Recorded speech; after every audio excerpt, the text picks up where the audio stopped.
Buenos días. Vamos a empezar con el cuarto capítulo de nuestro mini curso de neuroanatomía. Está dividido en tres partes. Vamos a ver lo primero los núcleos basales, luego vamos a ver lo que es el diencéfalo y el sistema límbico. Empezamos.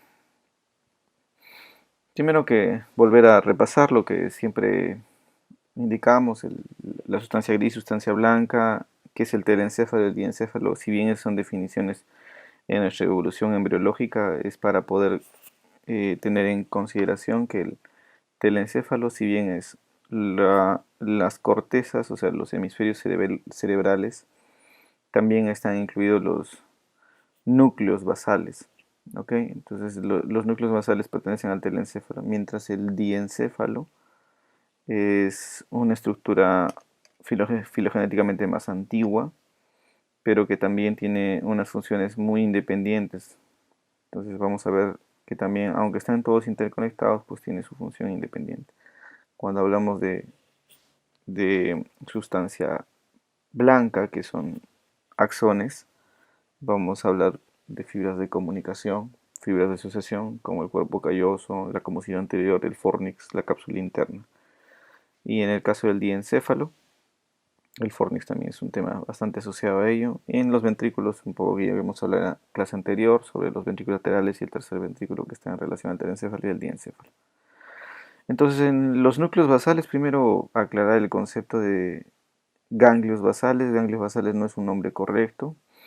Ganglios basales se refiere a ganglios, se refiere a conjunto de somas neuronales, pero en el sistema periférico. Entonces, los núcleos basales en general, su función tiene que ver con el sistema motor.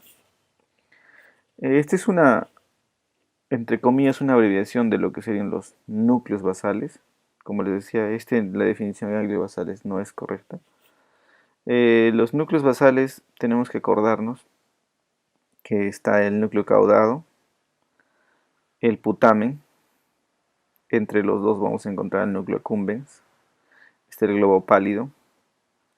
La sustancia negra no es parte de los núcleos basales, es solamente se encuentra aquí por el tema de que sus conexiones son están muy asociadas a todos estos núcleos. El tálamo y el subtálamo, que son parte del diencéfalo, que también tiene que ver, junto con el hipotálamo, tienen que ver con las conexiones, más no son parte de los núcleos basales. ¿Ok? Entonces vamos a ver que el núcleo caudado, el putamen, el globo pálido y el accumbens son parte de los núcleos basales. ¿Qué sucede?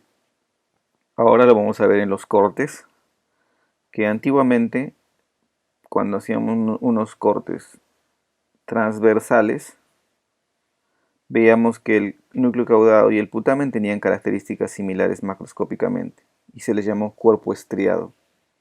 ¿Ok? Mientras si lo veíamos en unos cortes coronales, el putamen con el globo pálido parecían una continuación uno del otro y parecían tener una forma de lente. Se le llamó núcleo lenticular. Estos nombres, si bien son antiguos, se siguen utilizando para la denominación de muchas estructuras. Por ejemplo, cuando hablamos de vasos, hablamos de tálamo estriadas o lentículo estriadas, ¿no? Entonces vamos a ir viendo la distribución. Entonces, para empezar, los núcleos de la base tenemos que darnos cuenta que este que tiene una forma de C, ok, este de aquí que tiene una forma de C es el núcleo caudado. El núcleo caudado tiene, si bien la forma que les digo tiene tres partes, tiene la cabeza del núcleo caudado, el cuerpo del núcleo caudado y la cola del núcleo caudado. La principal función está a la altura de la cabeza. Lateral a ello vamos a encontrar el núcleo lenticular distribuido en dos partes. Lateralmente el putamen y medialmente el globo pálido. ¿Ok? Lo más importante de esta imagen es que recuerden que el núcleo caudado tiene esta, esta forma. Rodea prácticamente a lo que sería el núcleo lenticular, que está formado por el pálido y por el putamen. ¿Ok?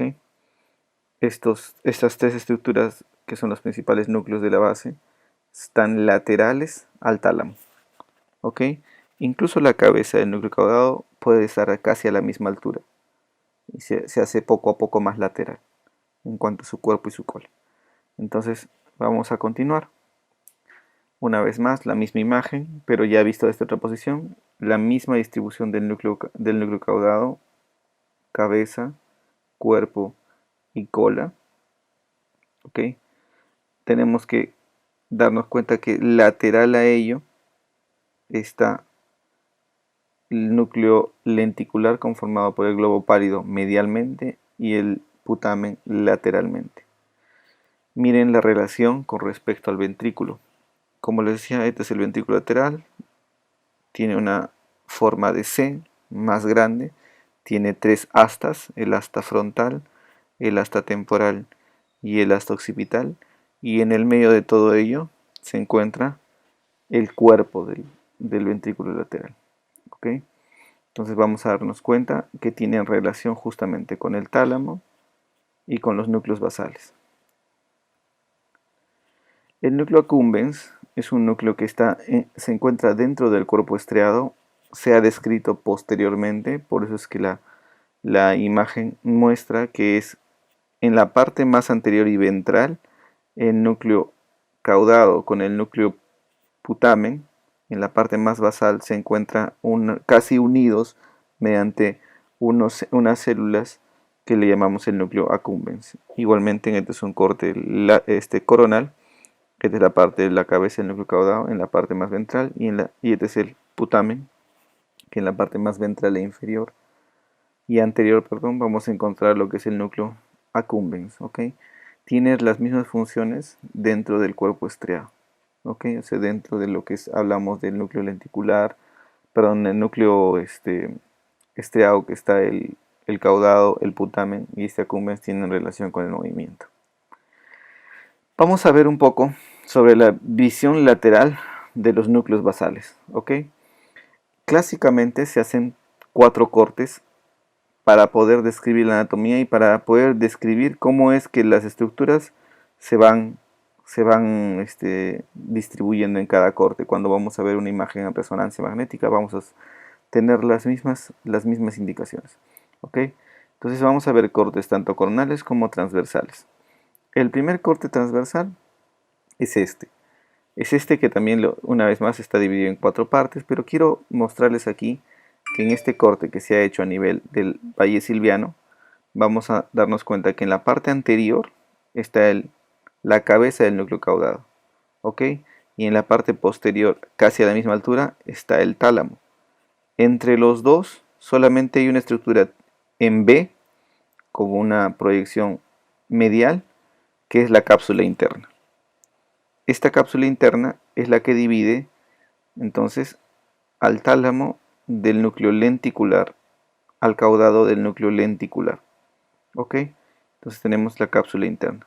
La vamos a ver ahora más adelante, la cápsula interna en cuanto a su estructura. Lo que quiero recalcar aquí es que la cápsula interna, si bien en su conformación hay un brazo anterior, rodilla, brazo posterior, en esta parte retrolenticular y otra sublenticular van a ir tanto hacia la zona occipital como hacia la zona temporal. ¿Ok? En esta imagen se ve bien, por eso es que lo recalco. Muy bien. Lateral a esta imagen vemos el núcleo pálido o globo pálido y el núcleo putaminal, que juntos hacen el núcleo lenticular. Por la forma. ¿Ok? Por la forma. Entonces vamos a ver que por fuera de este núcleo lenticular se encuentra la cápsula externa. La cápsula externa. Si bien acá había una cápsula interna, funcionalmente muy importante, aquí tenemos la cápsula externa, funcionalmente menos importante. Tenemos el claustro por fuera de la cápsula externa y tenemos fuera del claustro tenemos la cápsula extrema. Entonces, fuera de la cápsula extrema está nuestra ínsula, que lo habíamos visto. Entonces, la ínsula en su profundidad va a encontrar la cápsula extrema luego el claustro, cápsula externa, núcleo lenticular, cápsula interna. Por dentro, en la parte anterior, cabeza del núcleo caudado y tálamo. Esto es la descripción clásica de un corte transversal de los núcleos de la base. Ok. Una vez más, la explicación de por qué se le llama núcleo lenticular, porque el putamen más el globo pálido conllevaba a tener una forma continua y se llama núcleo lenticular, actualmente empleado para describir muchas estructuras. Incluso el globo pálido, en las descripciones que hacemos, que son coronales, se va a ver que tiene dos estructuras, un globo pálido interno y un globo pálido externo, que funcionalmente también tienen importancia. Muy bien. Lo que en este corte estamos viendo es justamente la descripción anterior, la continuación de la cápsula interna hacia atrás, hacia el lóbulo temporal y hacia el lóbulo occipital. ¿Ok? Muy bien. Este es el corte de Flechig, es el corte clásico que se empleaba para poder describir las estructuras, justamente es a la altura de la cisura silviana. ¿Ok? Y a partir de esto es que se describían las estructuras, tanto el núcleo lenticular, y vamos a verlo en el otro corte, el cuerpo estriado, porque el color que tenía el núcleo putaminal con el núcleo caudado era básicamente el mismo color, un color atigrado, entonces se les llamó cuerpo estriado. En las secciones coronales vamos a poder ver que en el corte más anterior tenemos la relación del cuerpo calloso, siendo el techo del asta anterior del ventrículo lateral. Lateral a ello vamos a encontrar como pared lateral del asta anterior, vamos a encontrar a la cabeza del núcleo caudado. Vamos a encontrar las primeras fibras del brazo anterior de la cápsula interna y luego vamos a encontrar al putamen. En este segmento más anterior y más ventral vamos a encontrar el núcleo accumbens. ¿Ok? Este es solamente un corte. Aquí está la referencia de cómo van yendo los cortes, tanto coronales como transversales. En el corte coronal, en el segundo corte coronal, vamos a ver cómo es que la cabeza del núcleo caudado se va haciendo más superior y se va presentando ya el núcleo pálido. Y en esta oportunidad vemos al núcleo putaminal lateral. Entonces el pálido, que se divide en dos partes, en pálido interno y pálido externo. Y luego tenemos al núcleo putaminal. Entonces el núcleo caudado más el núcleo putaminal era llamado cuerpo estriado. ¿Ok? Cuerpo estriado. En las descripciones originales a todo se le llamaba estriado. Y a esto se le llamaba estriado dorsal y a esto se le llamaba estriado ventral. Pero actualmente solamente utilizamos muy frecuentemente la definición de núcleo caudado, núcleo putaminal y o núcleo lenticular. Ya la definición de cuerpo estriado lo hemos ido dejando un poco menos cada vez. Una vez más, para repetir que lateralmente al putamen vamos a encontrar la cápsula externa, luego vamos a encontrar el claustrum y finalmente vamos a encontrar la cápsula extrema y la ínsula. La cápsula extrema tiene comunicación, por medio de esta pasan fibras blancas de comunicación entre el lóbulo frontal y el lóbulo temporal. ¿Ok? Muy bien. Entonces es el corte seccional número 2. Vamos viendo igual la misma distribución con respecto al cuerpo calloso, al ventrículo lateral y a las mismas estructuras que vamos viendo en el cuerpo, el cuerpo del núcleo caudado, ¿no? En el tercer corte vamos a ver, este corte también es un corte coronal clásico, se llama corte de Charcot. En esta descripción vamos a ver cómo se encuentra el cuerpo calloso. Ya en este caso el ventrículo lateral, solamente vamos a empezar a ver el cuerpo del ventrículo lateral, ya que está haciéndose posterior para llegar en el cuarto corte ya al asta lateral, digo al asta occipital. Pero para este corte lo interesante es ver el tercer ventrículo. ¿Ok? El tercer ventrículo. El tercer ventrículo se encuentra en medio de los dos tálamos.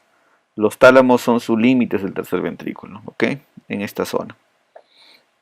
Entonces el tálamo, y vamos a ver apenas ya cómo se hace lateral el cuerpo del núcleo caudado, y en la parte más medial, digo, más inferior, más medial, queda el tálamo, y la cápsula interna separando del núcleo lenticular, ¿ok?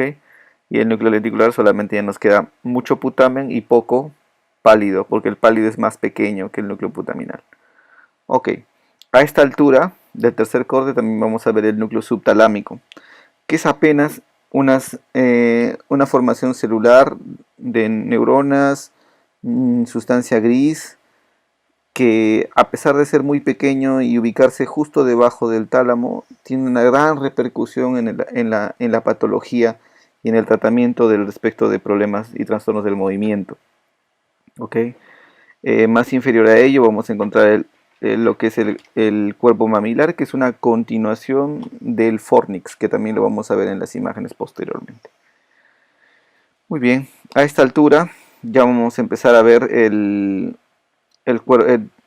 tronco encefálico. También vamos a ver la relación que tiene el lóbulo temporal con el tronco encefálico.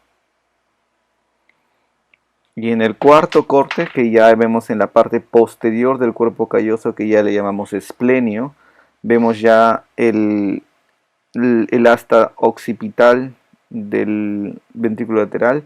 Ya no tenemos a esta altura núcleos basales. Lo que sí vamos a tener es una distribución de las fibras blancas, por ejemplo el tapetum, que es una continuación de fibras blancas de asociación. Entonces este es el cuarto corte. Si ustedes notan, este es el corte de Charcot que habíamos comentado, y se realiza justamente a la altura de los cuerpos mamilares, que es una característica en los cortes clásicos.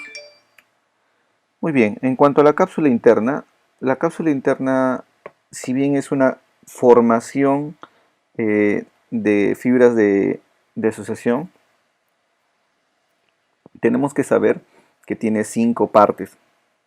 Hablamos del brazo anterior, la rodilla, el brazo posterior, y esto que se dice radiación visuales, en realidad se llama brazo retrolenticular, y hay un brazo sublenticular, que es la quinta parte que no está descrita aquí.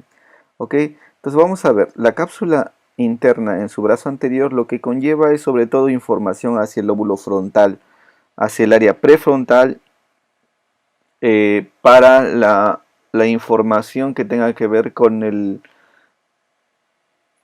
que viene del cerebelo, que viene del puente, viene del tálamo, y sobre todo tiene que ver con el comportamiento y las emociones.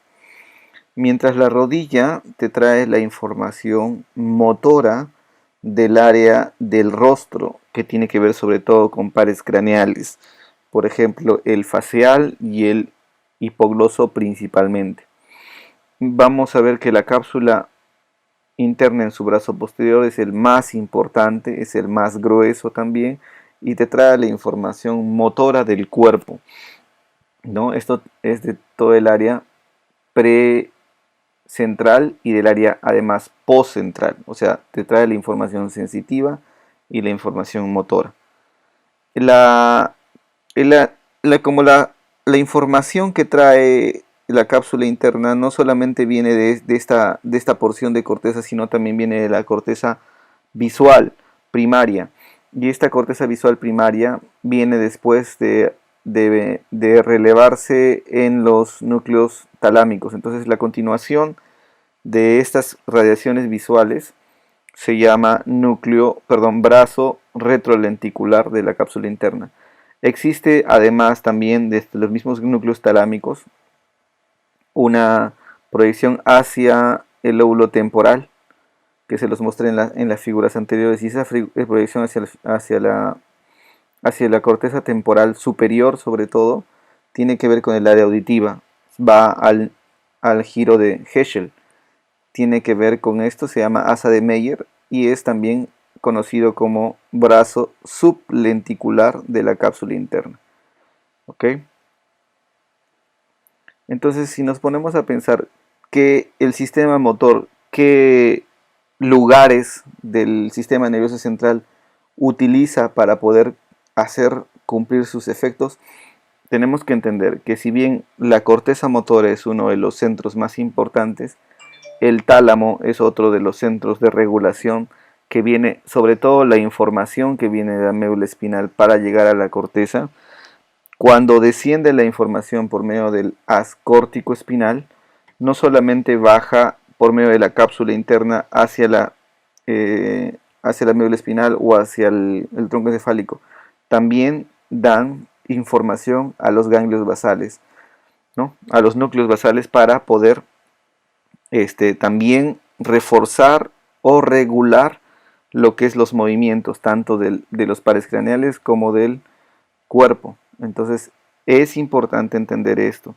Y el feedback, si bien es sensitivo hacia el cerebelo, también el tronco encefálico le da al cerebelo para que pueda realizar funciones de índole inconsciente o de coordinación o de equilibrio, que también tiene que ver con el área motora. Y esta información del cerebelo también es regulada por medio del tálamo.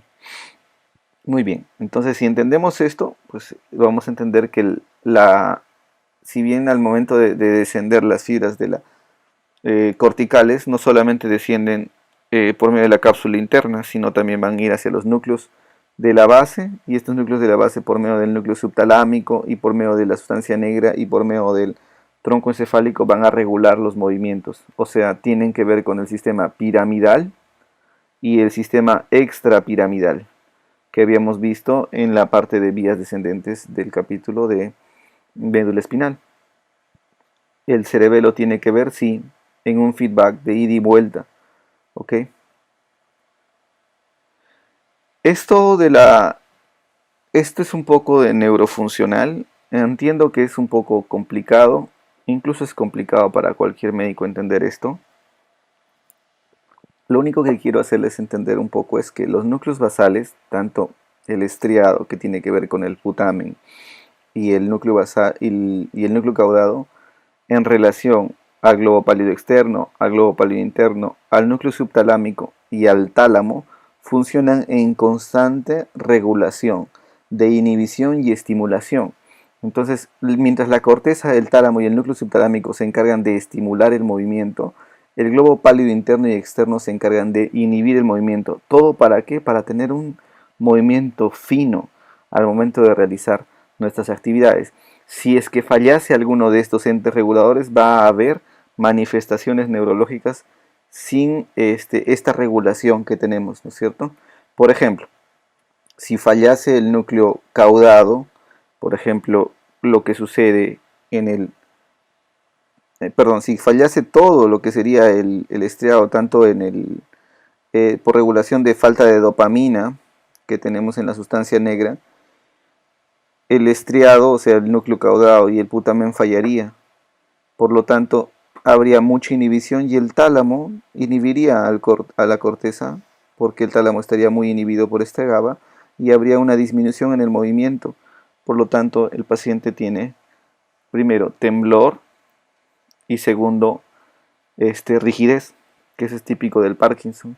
Si es que fallase solamente el núcleo caudado, habría una alteración en la inhibición del globo pálido, por lo tanto el tálamo estaría muy, muy estimulado y los movimientos del Huntington serían movimientos muy poco controlados, como sucede cuando cuando tenemos lesión del núcleo caudado en esta enfermedad congénita, ¿no? Entonces, mientras el hemivalismo es una lesión a nivel del núcleo subtalámico.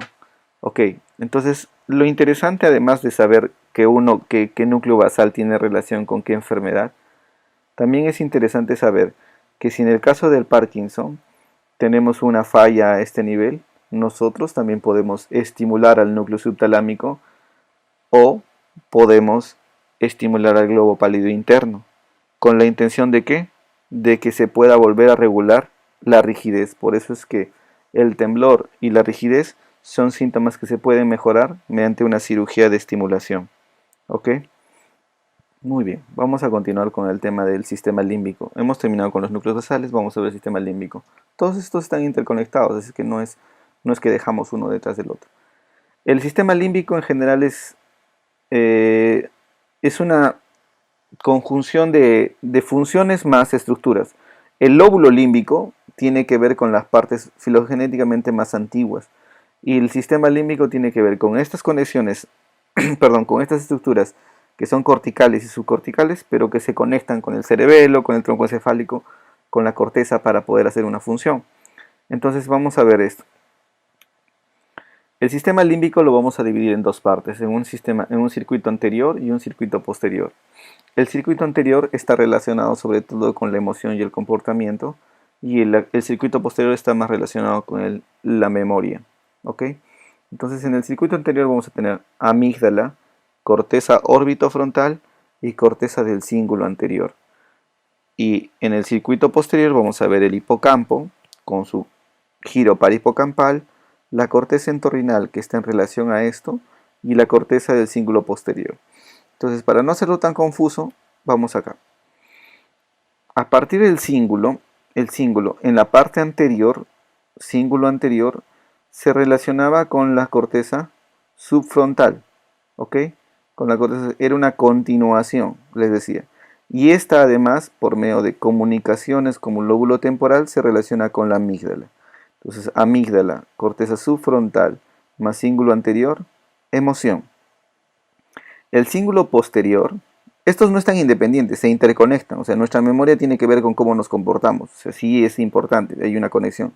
Pero cuando hablamos de memoria puramente, vemos que tiene que ver el cíngulo, tiene que ver además todo lo que es el giro parihipocampal.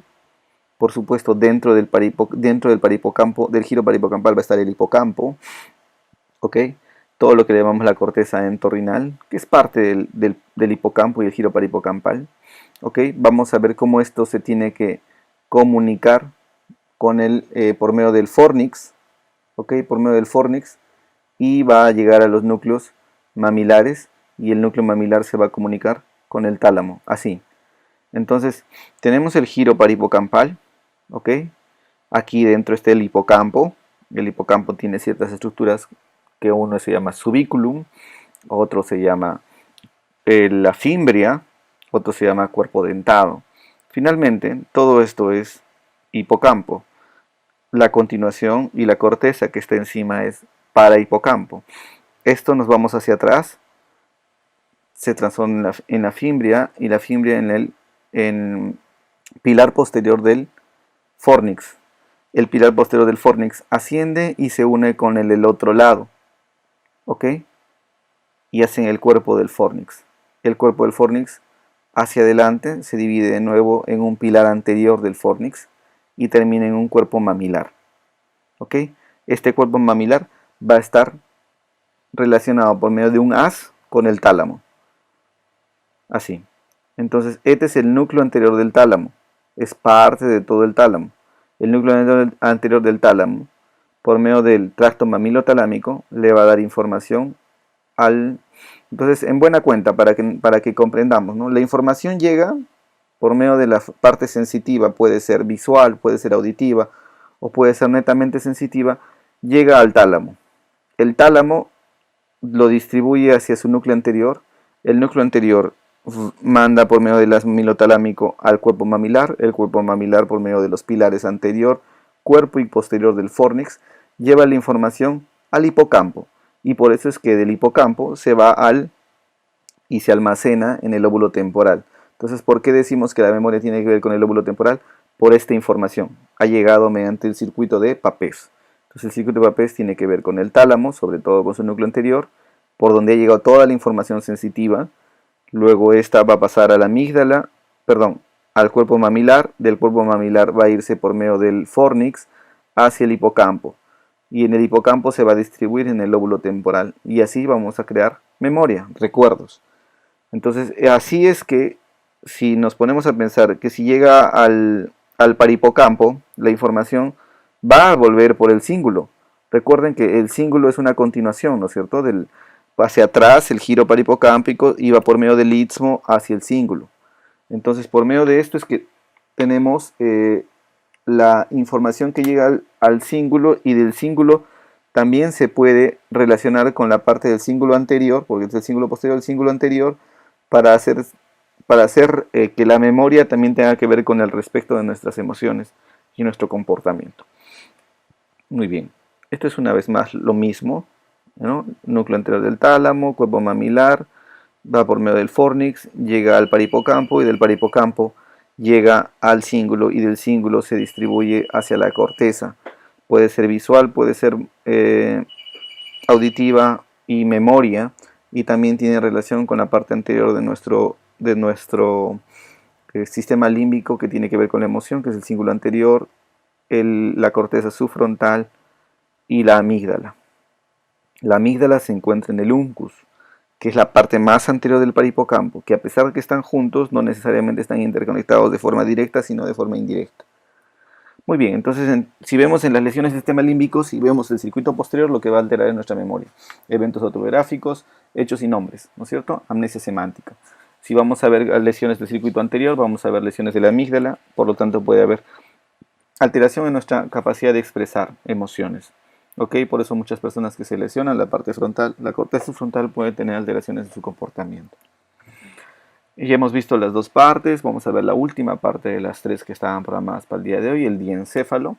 El diencéfalo es una conformación originariamente central, no pertenece al telencéfalo, o sea, no pertenece a los núcleos basales, no pertenece al ganglio de la base. Es una formación embriológica bastante antigua. Vamos a ir definiendo que el diencéfalo tiene ciertas estructuras que conllevan esto. El diencéfalo está formado por cuatro. El tálamo, que es lo principal del diencéfalo.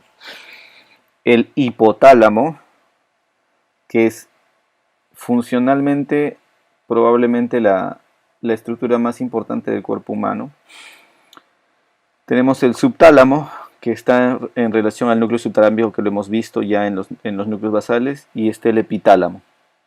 Y el epitálamo, aunque suene más confuso, es en realidad está en relación a la glándula epífisis, ¿ok? O también llamada glándula pineal. Entonces vamos a ver que el diencéfalo tiene más o menos toda esta estructura sombreada. O sea, toda esta estructura sombreada de celeste es donde se encuentra el diencéfalo. El diencéfalo tiene primero una estructura obvia, que es el tálamo, y los dos tálamos están interconectados mediante una adhesión intertalámica. Entre los dos tálamos, ¿qué vamos a encontrar? El tercer ventrículo, ¿ok? Ese espacio de epéndimo que vamos a encontrar, que se llama tercer ventrículo.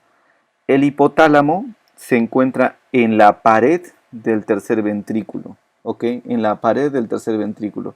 Entonces no es una estructura sólida, visible como es el tálamo, sino es una estructura laminar que se encuentra en la pared del tercer ventrículo. Siendo tan delgada, tiene múltiples funciones.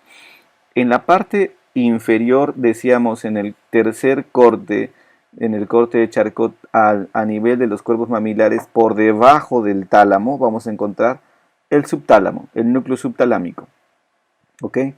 Entonces, justo por encima del mesencéfalo, por lo que va a estar en relación la sustancia negra con el núcleo subtalámico.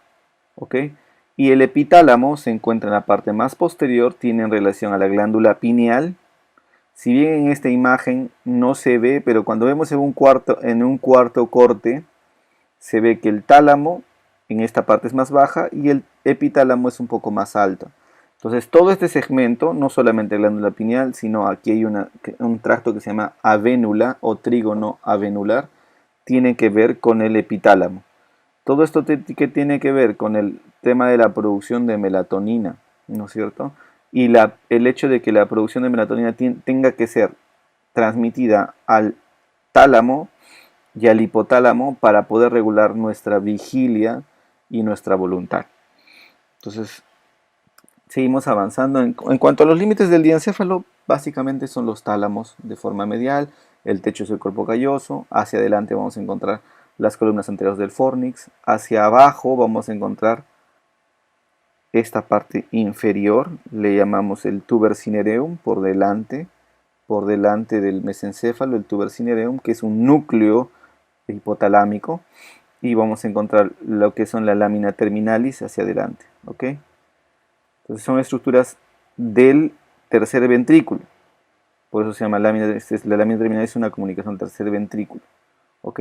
Entonces vamos a encontrar también, acá está los núcleos del quiasma óptico. Entonces el quiasma óptico, la glándula hipófisis, están en relación en el piso del diencéfalo.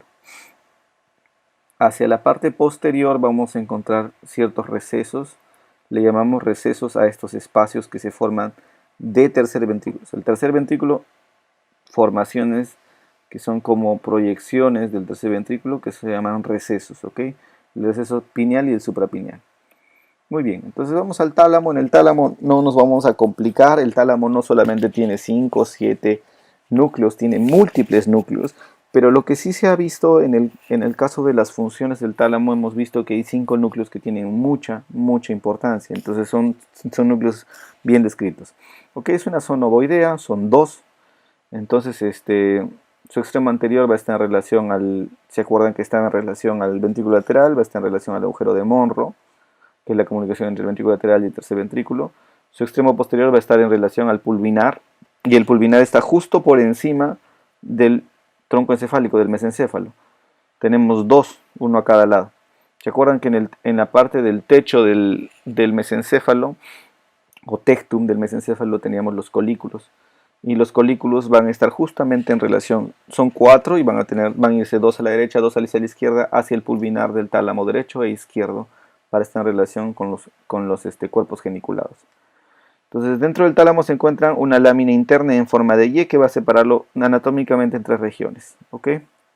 Muy bien. Entonces vemos la distribución del tálamo, su ubicación respecto a la cápsula interna. ¿Ok? En el medio está el tercer ventrículo.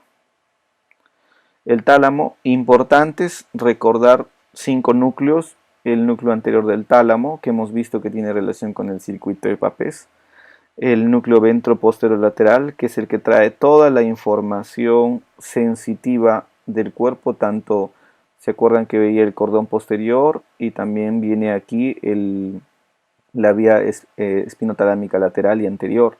¿Ok? El núcleo ventroposteromedial trae la información del tronco encefálico, sobre todo del trigémino, que tiene que ver con la sensibilidad del rostro. ¿Recuerdan? Entonces, aquí están estos 2 núcleos. Tenemos 3 núcleos con el anterior. Y el núcleo del pulvinar del tálamo, que es el cuarto y quinto núcleo, porque tiene el cuerpo geniculado lateral y el cuerpo geniculado medial. ¿Ok? El medial tiene que ver con la audición y el lateral tiene que ver con la visión. Vamos hacia adelante con respecto a las conexiones talámicas, más o menos lo mismo que les iba indicando. El núcleo anterior va a estar en conexión con el cuerpo mamilar. El núcleo ventrolateral del tálamo, ¿ok? Ventrolateral tiene que ver con la conexión del cerebelo, ¿ok? Este sí es nuevo, por supuesto esto no estaba descrito anteriormente. Esto sí es en relación a la parte motora y la regulación de las funciones motoras que hablábamos en el sistema motor, un feedback. Ok, acá está el núcleo ventroposterolateral del tálamo, que te traía la información tanto del cordón posterior como del espinotalámico. Y el tracto trigémino-talámico, que tiene que ver con el núcleo ventroposteromedial, los núcleos geniculados medial y lateral, que tienen que ver con la parte auditiva y visual. Una vez más, para repasar solamente los núcleos, el anterior, ventroposterolateral, ventroposteromedial, núcleos talámicos del pulvinar, cuerpos geniculados. Es la misma información, solamente que aquí lo interesante es ese rosadito que es el feedback del cerebelo, que trae al núcleo ventrolateral, perdón, y que envía información a la parte anterior frontal. El hipotálamo más bien tiene, como les dice acá bien claramente, más de 90 núcleos. ¿Ok? Imagínense que si son la pared del tercer ventrículo y es una estructura bastante laminar, tiene 90 núcleos, es bien complicado encontrar la descripción de los 90 núcleos y mucho menos memorizar. ¿Ok?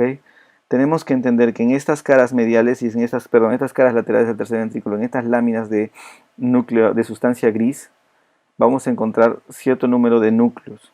¿Ok? Si bien esta es la descripción anatómica de cómo es la forma del hipotálamo, lo que sí tengo que explicarles es que, por ejemplo, este es el tercer ventrículo y en la parte más inferior se encuentra justamente el hipotálamo, que es una estructura un poco laminar que tiene núcleos grises dentro de sí. ¿Ok? Y cada de estos núcleos grises vamos a encontrar las funciones múltiples que tiene. En cuanto a las funciones, vamos a ver que tiene que ver con el medio interno, con la producción de vasopresina, tiene que ver con la regulación del sueño, tiene que ver con la regulación autonómica, porque aquí es también donde empieza todo lo que es la función simpática y parasimpática. También tiene que ver con la regulación de la temperatura en el núcleo preóptico. También tiene que ver con la regulación de las emociones, regulación endocrina, porque si nos preguntamos, ¿se acuerdan que el hipotálamo produce todas las hormonas, perdón, todas las hormonas estimuladoras que va a producir, que van a hacer que la hipófisis produzca hormonas? Entonces, en qué núcleo se encuentra, ¿no? ¿En qué núcleo se encuentra? Y la regulación de la ingesta de alimentos, también el hambre tiene que ver con el hipotálamo. Si bien todas estas funciones sabemos que vienen del hipotálamo, las hemos ido descubriendo cuando se han ido dañando. Entonces, cuando se han ido dañando ciertas funciones ciertos lugares del hipotálamo, los hemos ido descubriendo que tienen que ver con la regulación de eso. Entonces, por ejemplo, aquí, una vez más, el tálamo por debajo de un surco que va del agujero de Monro al cuarto ventrículo. En este surco, por debajo está el hipotálamo. Y en esto vamos a poder ver cierto número de estructuras, por ejemplo, los cuerpos mamilares, que decíamos que viene del fornix, ¿no es cierto? El núcleo tuberal, que tiene que ver sobre todo con la producción endocrina de las sustancias liberadoras de hormonas hipofisiarias. Tenemos que ver también que existe el núcleo preóptico y el supraóptico y el paraventricular, que tiene que ver con la temperatura y con la producción de hormonas, tanto oxitocina como vasopresina de la neurohipófisis que se encuentra en esta parte. Entonces, si se dan cuenta, una vez más, siempre les pongo este ejemplo a la gente de neurocirugía. Si tenemos un tumor en el tercer ventrículo y necesitamos retirarlo al tumor del tercer ventrículo, si hacemos una resección agresiva, vamos a dañar el hipotálamo y todas estas funciones se van a ver alteradas, tanto la regulación del sodio, como el hambre, como la temperatura y como el ciclo de vigilia y la producción hormonal. ¿Mm?